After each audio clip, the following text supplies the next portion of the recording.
Então vamos dar continuidade aos trabalhos do dia. Agora com a apresentação de um novo trabalho, cujo título ou subtítulo é Laços de Afeto e Resgates Espirituais. E quem o vai apresentar é a nossa querida Ana Domingues, da Associação Espírita Cristã Francisco de Assis. Bom dia a todos. Bom dia. Que Jesus nos envolva nesta manhã, onde estamos aqui todos numa partilha de conhecimento, apertando laços fraternos, e eu que espero hoje é que saiamos daqui mais fortalecidos, mais enriquecidos e com a esperança que o mundo vai ser ainda melhor. O tema que eu propus trazer esta manhã, educação familiar à luz da visão espírita, vou falar sobre família, laços de afetos e resgates espirituais.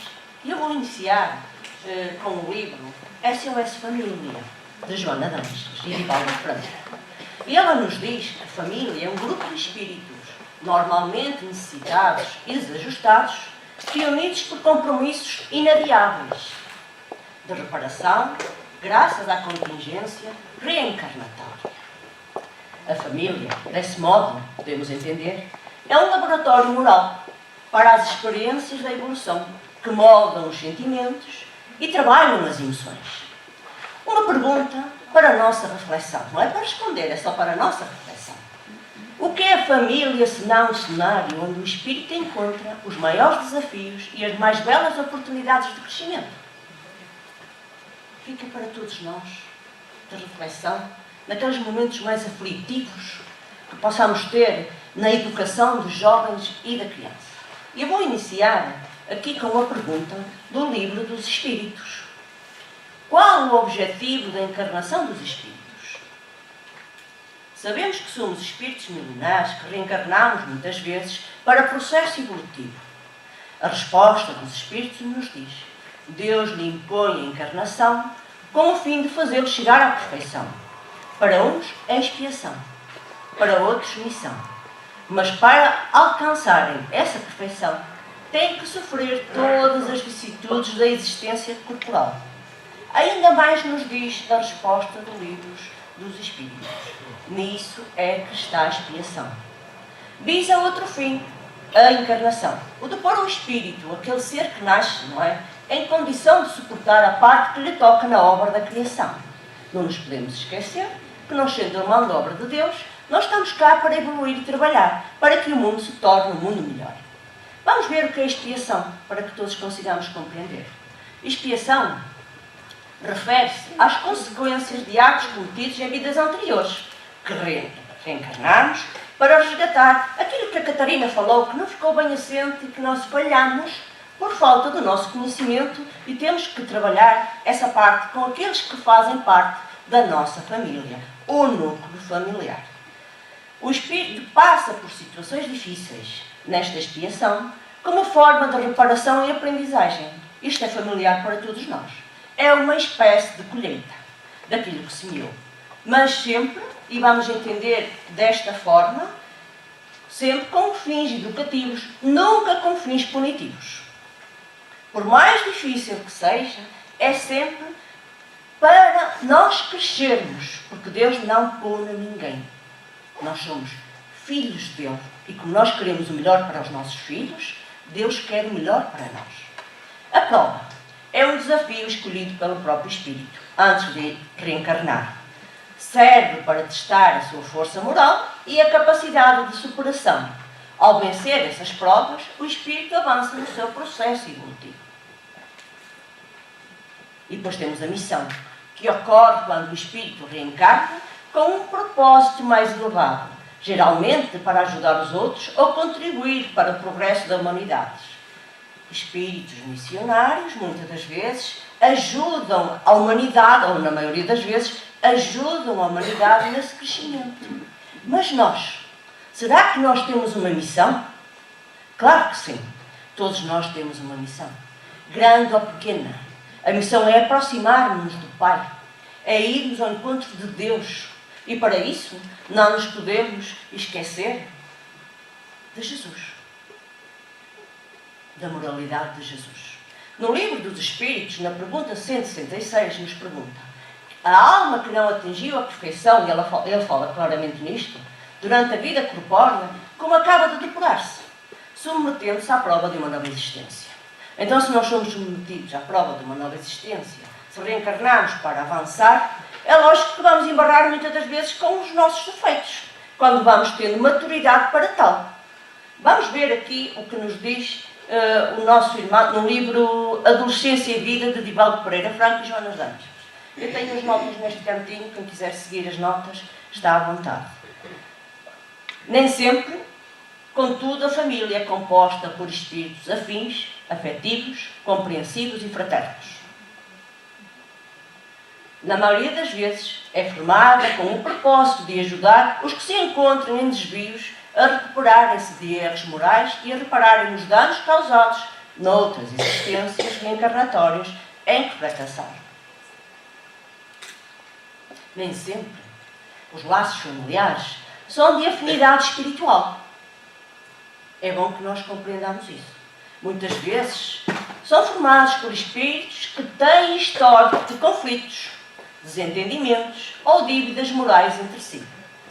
A reencarnação em grupos familiares permite a oportunidade de reconciliação, perdão e crescimento mútuo. Pais, filhos, irmãos, cônjuges podem ter sido adversários noutras vidas e agora convivem para reparar erros e desenvolver o tal amor verdadeiro. Os laços de sangue são instrumentos da providência divina para aproximar corações que precisam aprender a quê? A amar. Simplesmente aprender a amar. Os laços espirituais resultam da simpatia e da afinidade dos espíritos. Depois vamos ter aqui as dificuldades familiares, que nós todos também sabemos que as temos. As dificuldades familiares, como incompreensões, conflitos, abandono ou doenças, não são castigos, mas são provas e expiações que visam o progresso espiritual. Cada membro, e não nos podemos esquecer disto, da família tem um papel, uns como instrumento de apoio, outros como desafios educativos. O lar é o primeiro campo de vivência do Evangelho, onde se aprende a perdoar, a servir, a respeitar e a amar. A família, o núcleo família, funciona como um laboratório de reencontro e reparações. Por isso é que nós vemos muitas das vezes as tais dificuldades que nos acontecem na família. Como a pergunta que fizeram à Cantarina, os dois irmãos, não é? Que picam-se muito um ao outro. É preciso muita compreensão, muito amor, muito diálogo. É preciso que nós entendamos o que fazemos no mundo, o propósito de nós estarmos no mundo. Depois temos um fator muito importante, que nós trazemos os traumas e os stresses das existências passadas, como nos diz aqui Manuel Filomeno de Miranda.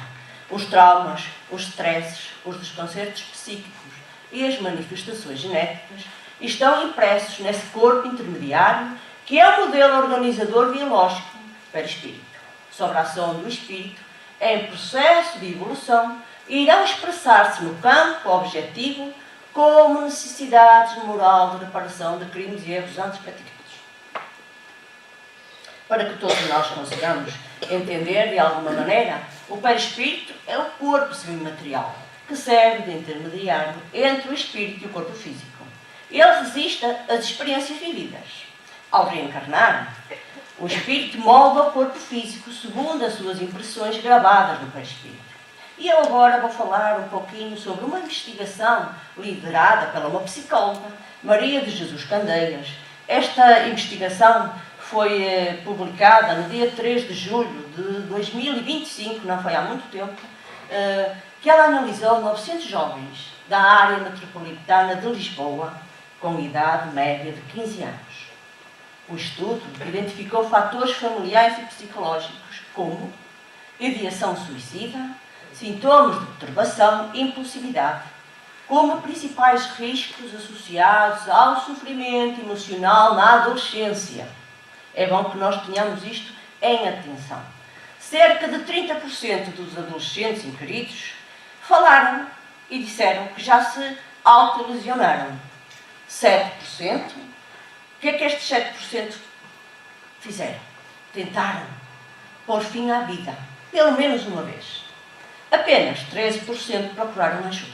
E agora eu pergunto, o que é que nos falta a nós para começarmos a abraçar o trabalho verdadeiro, com mais afinco, com mais amor e olhando para estes jovens e estas crianças, que são eles o futuro. Hoje estou eu aqui a dar a cara, amanhã são eles que estarão aqui a dar a cara. E nós, na espiritualidade, pedindo a Deus que nos deixe ajudar a intuir estes nossos filhos, que estão no nosso seio, para que consigamos, de alguma forma, os educar, caminhar, que eles caminhem para Jesus. E não nos podemos esquecer dessa parte. Vou respirar fundo, que é para continuar aqui o meu trabalho. A maioria dos jovens revelou ter pensado em suicídio e 18% admitiu pensar diariamente em suicídio. Em morrer. Esta nossa irmã nos fala, esta psicóloga, nos diz que os comportamentos autolesivos incluem, e isto é muito comum nós ouvirmos isto, cortar-se, queimar-se, bater-se ou ingerir substâncias, com ou sem intenção suicida. Estes atos, nos diz a irmã, a psicóloga, não são birras ou chamadas de atenção, mas sinais de sofrimento psicológico profundo, que nós às vezes não conseguimos detectar, ou os pais não conseguem detectar. Laços familiares frágeis, falta de afeto e pouca partilha fazem os jovens sentirem-se sós e desconectados. Famílias muito rígidas também contribuem para que se sintam presos e incompreendidos. E nós vivemos numa sociedade onde os pais não sabem dos filhos e os filhos não sabem dos pais, nos alerta a psicóloga. Vamos agora aqui à parte também de Joana. No livro Adolescência e Vida também nos fala no estado da infância. Diz-nos assim: o estado da infância e juventude é particularmente relevante para o espírito em processo de crescimento. Não são irmãos que vêm já evoluídos. É preciso nós educar. É preciso nós mostrar-nos a ele o caminho. É preciso nós dizer: hoje é dia de evangelização, hoje vamos fazer o evangelho no lar, hoje vamos ouvir uma música edificante, hoje vamos conversar o que é que se passou na escola, então como é que tu te sentes? Aproximar-nos deles, mostrar que estamos ali para eles, que somos os pais, que nós estamos preocupados realmente, sim, com a vida e dar-lhe aquilo que eles precisam, mas sem excessos. O ser humano é, em essência, fruto da educação, transportando consigo os fatores genéticos que os constituem como consequências das vivências anteriores, experienciadas em reencarnações passadas. E não nos podemos esquecer que devemos educar de forma contínua, tendo como referência o equilíbrio e a valorização moral. E porquê? A criança e o adolescente, embora se revelem ingênuos e puros, no sentido de desconhecer os erros, nem sempre o são em essência.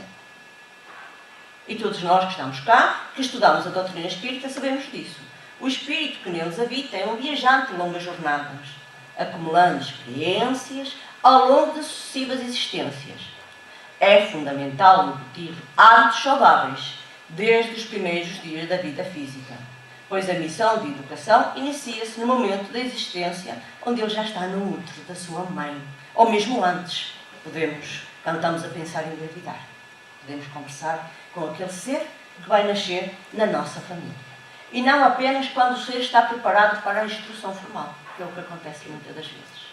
Para esse nobre propósito, são indispensáveis o que nós falámos ainda há pouco: o amor, o conhecimento e a disciplina, de forma que as lições transmitidas se gravem profundamente no íntimo e os acompanhem por toda a vida.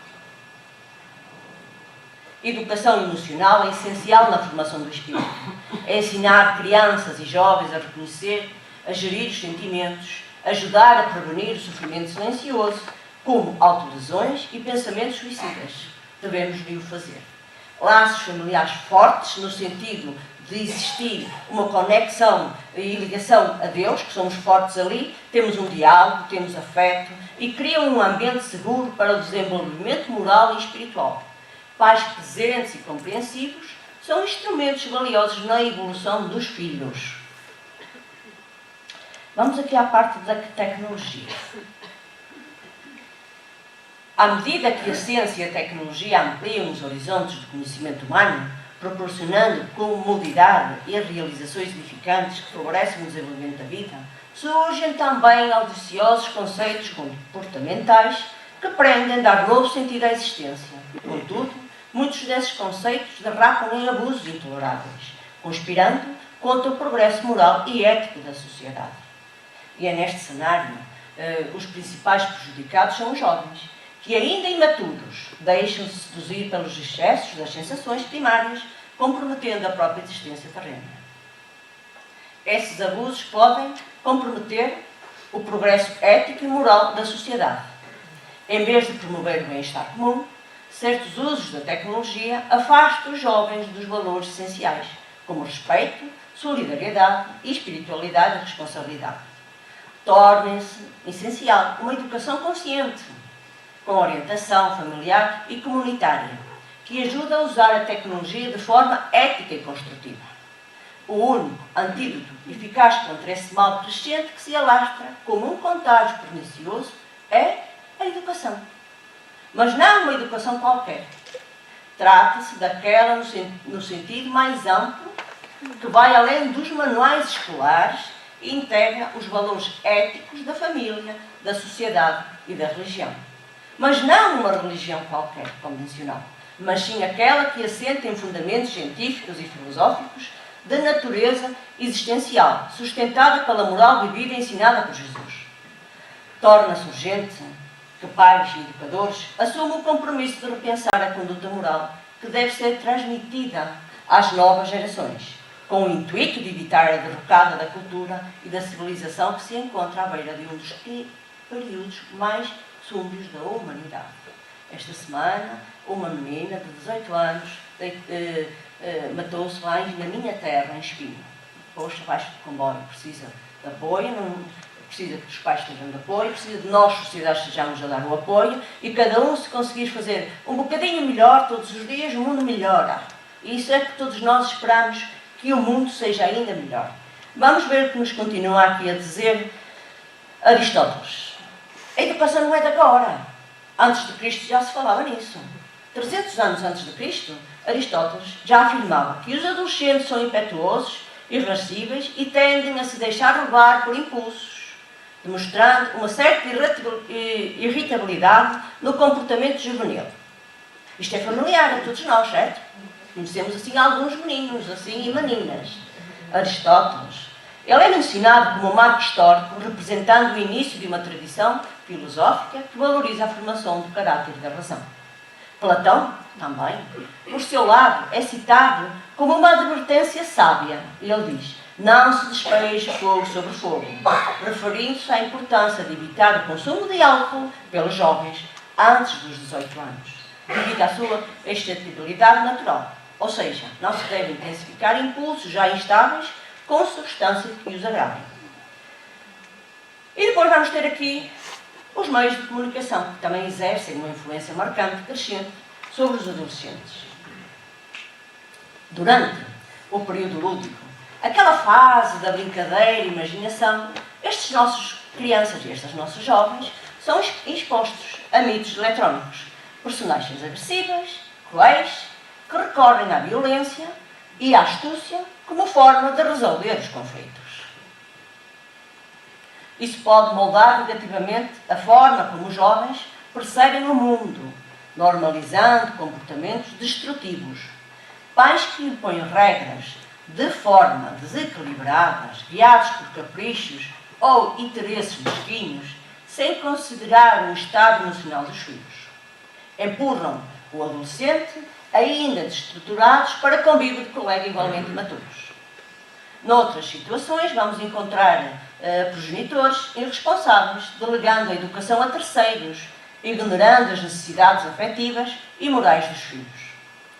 Ora, muito bem, quando os pais se limitam a ser fornecedores de bens materiais, sem afeto ou interesse genuíno pela felicidade dos filhos, geram rancor, frustração e imediatismo, sentimentos que se voltam contra a própria sociedade. É urgente uma educação ética, afetiva e consciente, que envolva presença real dos pais, orientação equilibrada, crítica aos moldes de violência da cultura digital, ao mostrar não é assim, se não é benéfico, que não devemos proceder dessa maneira, e de valores morais e espirituais. E nós esquecemos da parte espiritual. Esquecemos que somos espíritos, que estamos cá de passagem e regressamos a casa. E a nossa verdadeira vida é na espiritualidade.